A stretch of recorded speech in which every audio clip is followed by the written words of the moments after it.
Sud Radio Midi, Jean-Marie Bordry. Sud Radio Midi jusqu'à 13h30. Vous étiez peut-être devant votre télévision hier. Vous avez peut-être suivi cet événement historique et cette renaissance après 3 décennies d'absence. Le Tour de France féminin qui a fini en beauté. Sud Radio Midi, Jean-Marie Bordry. Annemiek van Vleuten, elle ne tremble pas, elle ne tombe pas et elle va s'imposer, remporter la première édition du Tour de France Femmes. Annemiek van Vleuten, Demi Vollering n'aura rien pu faire pour arrêter la leader de la formation Movistar qui signe donc le doublé après avoir remporté le Giro. Elle remporte le Tour de France. Annemiek van Vleuten sur le toit du monde.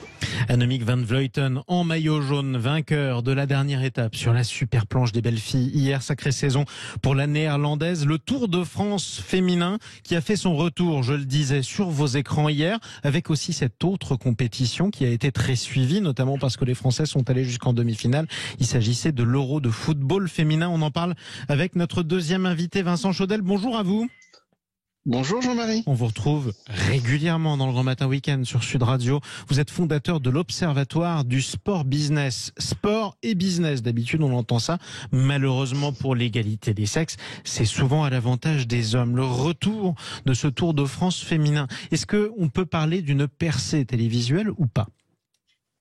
Alors oui, c'est une belle performance. Le record, par exemple, samedi, ça fait 2,7 millions de téléspectateurs en plein après-midi. Donc ça, c'est une très belle performance. Effectivement, on est plutôt sur une phase ascendante du sport féminin. Alors il y a encore bien évidemment des progrès à réaliser. On aurait aimé qu'il y ait plus de téléspectateurs pour les matchs des Bleus, notamment pour ce France-Allemagne. Là, vous parlez de l'Euro. Mais c'était quand même plus de 5 millions de téléspectateurs sur TF1. C'est beau. Ce qui est quand même une assez belle performance. Est-ce qu'on sait si le public qui regarde les compétitions masculines est le même que celui qui regarde les compétitions féminines ? Alors, on le sait, c'est pas tout à fait le même. Il a tendance à être plus familial, à être aussi plus féminin et c'est normal. Mais il y a encore une marge de progression. Le 21e siècle sera évidemment le siècle du sport féminin. Alors, on peut parler aussi du business parce que c'est aussi pour ça que vous êtes là. Concrètement, je gagne combien si je remporte le Tour de France masculin et combien va gagner Annemiek van Vleuten qui a remporté le Tour de France féminin hier ? C'est quoi la différence ? C'est un rapport de 1 à 10. C'est un rapport de 1 à 10. En termes d'argent. C'est 500 000 pour les hommes, c'est 50 000 pour les femmes. Euros, bien évidemment. Bien sûr. Donc oui, il y a cet écart-là, mais est-ce que c'est le même écart que celui de la popularité ? C'est-à-dire, est-ce que c'est le même écart qu'il y a entre, par exemple, ceux qui regardent la compétition ? Est-ce qu'il y a 10 fois plus de téléspectateurs pour le Tour de France masculin que féminin ? Non, parce que quand j'ai parlé de 5 millions de spectateurs, de téléspectateurs... Il n'y en a pas 50 pour les hommes.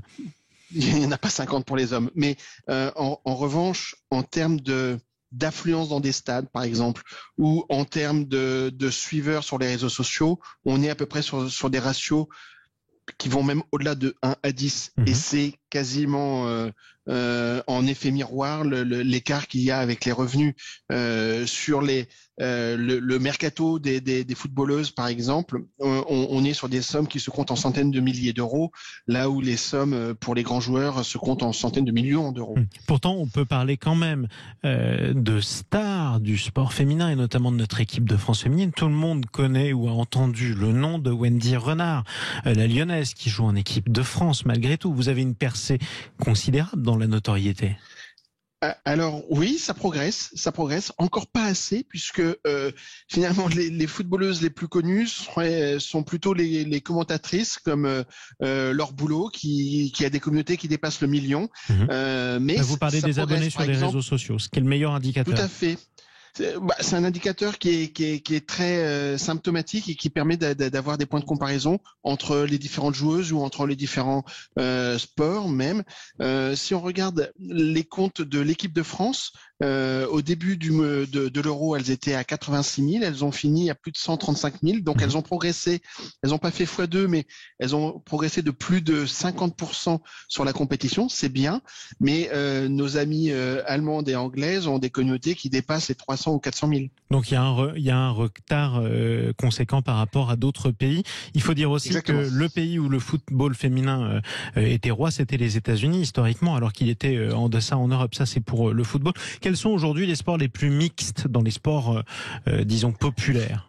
Vincent Chaudel. Alors, le tennis est probablement la bonne pratique en termes d'exposition, en termes de sponsoring, en termes d'audience et en termes de price money, c'est-à-dire les revenus. Dans les tournois du Grand Chelem, que ce soit Roland-Garros ou les trois autres, on a une égalité des primes versées aux joueurs et aux joueuses. Sauf que le tennis, à ça peut pas être le 70 cas ans, aujourd'hui. le tennis féminin a quasiment 80 ans d'avance sur les autres sports. C'est-à-dire que le tennis est autant féminin que masculin depuis au moins Suzanne Lenglen, par exemple. C'est ça la différence. Exactement. Vous avez raison, c'est une question de temps. Alors, ça va jamais assez vite pour les sportives en activité, bien évidemment, mais ça progresse. L'étape principale, ça a été la professionnalisation du football et des cyclistes l'étape d'après, ça va être l'augmentation de leur temps d'exposition, l'augmentation des partenariats et donc l'augmentation de leurs revenus. Exactement. Parlons maintenant des préjugés dont le sport féminin est souvent victime. Comment on explique que ce soit naturel pour tout un chacun de regarder une finale de Roland-Garros, finale féminine, sans même avoir besoin d'ailleurs de dire c'est du tennis féminin, et comment on explique que ce soit moins naturel pour des téléspectateurs de faire la même chose pour du football? Pourquoi le tennis, par exemple, féminin est si populaire alors que le football féminin a plus de mal à faire son trou? Alors, déjà, ce ne sont pas des sujets qui se règlent d'un coup de baguette magique, en une décision qui est descendante, en disant désormais tout le monde va regarder. Il y a effectivement un phénomène. Il faut se créer des stars. Si on prend le cas du tennis féminin, il a longtemps été porté par des grandes tenniswomen, des Steffi Graf, des Sharapova, et des Serena Williams, etc. Donc il y a un sujet de stars. Alors les stars, elles se font par leur performance, mais aussi par l'à côté. Il faut donner des aspérités, des éléments qui feront qu'on aura envie de les voir. Il y a un phénomène de ce qu'on appelle à travers ces stars de rôle modèle, c'est-à-dire que c'est parce que ces stars existent que demain les petites filles vont avoir envie de pratiquer. Il va y avoir un sujet aussi d'encadrement. Il faut qu'il y ait des entraîneuses au sens sportif du terme qui soient là, qui leur permettront de gravir les échelons.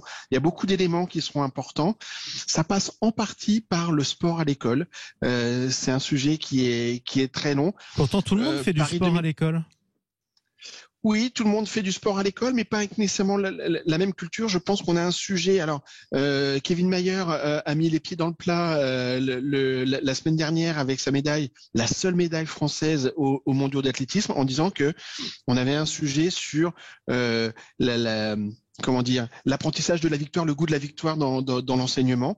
Je pense qu'il a en partie raison et que Paris 2024 pourra nous aider par rapport à ça, mais il ne va pas tout régler d'un coup de baguette magique. Mais pourtant, le goût de la victoire dans l'enseignement, ça concerne autant les hommes que les femmes. Oui, le sujet de Kevin Mayer n'était pas ciblé sur les femmes, il était sur notre culture et notre rapport au sport d'une façon générale. Il est accentué dans le cas des femmes, mais on a un sujet de culture sportive en France d'une façon générale. Maintenant, sur le rapport aux femmes, je pense que le sujet d'exemplarité,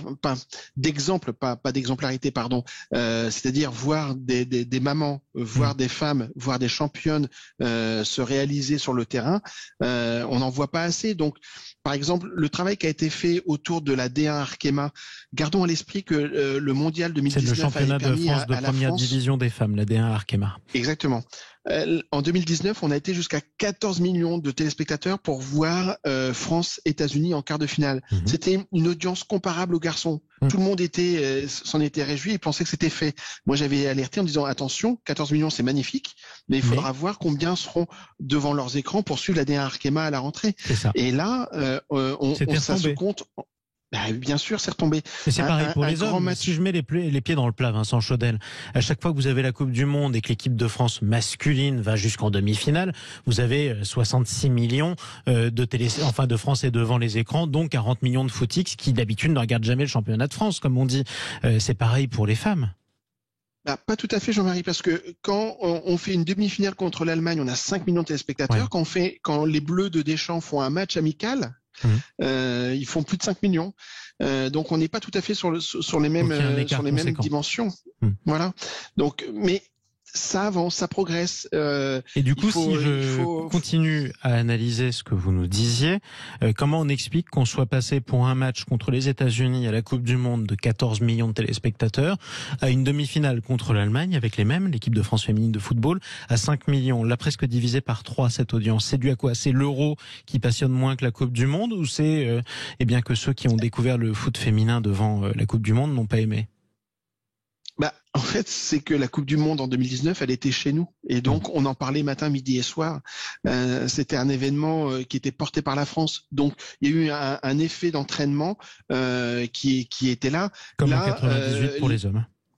Exactement. Et là, pour les Anglais, ils ont eu cette dynamique-là. Et alors, ce qui me semble très intéressant dans cet Euro, c'est que je ne sais pas si vous avez fait attention aux images, mais on avait toujours l'impression que les stades étaient bien pleins.